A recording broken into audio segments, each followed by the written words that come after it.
અષાઢી બીજના પર્વે આજે સમગ્ર સંસ્કારી નગરી વડોદરા ભગવાન શ્રી જગન્નાથજીની ભક્તિમાં લીન બની ગઈ છે.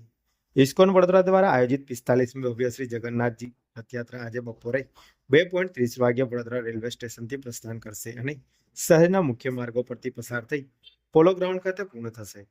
રથયાત્રા પૂર્વે વડોદરાના મેયર ગીતાબેન મકવાણા પરંપરાગત પહેડ વિધિ કરીને ભગવાનના રથને પ્રસ્થાન કરાવશે.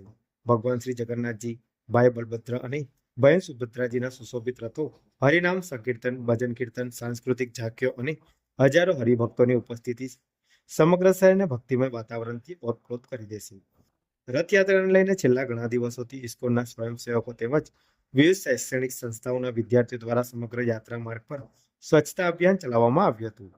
રસ્તાઓની સફાઈ, ભક્તો માટે પીવાના પાણીની વ્યવસ્થા, આરામ કેન્દ્રો અને સેવા કેમ્પોની તમામ તૈયારીઓ પૂર્ણ કરી દેવામાં આવી છે.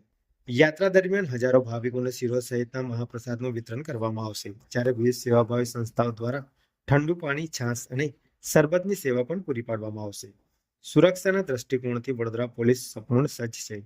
સમગ્ર રથયાત્રા રૂટ પર 2000થી વધુ પોલીસ કર્મચારીઓ, આશરે 1000 હોમગાર્ડ જવાનો, 3 SRP કંપનીઓ, 8 high resolution drone, CCTV camera તેમજ બોડી બોમ્બ કેમેરા દ્વારા ચુસ્ત નજર રાખવામાં આવશે.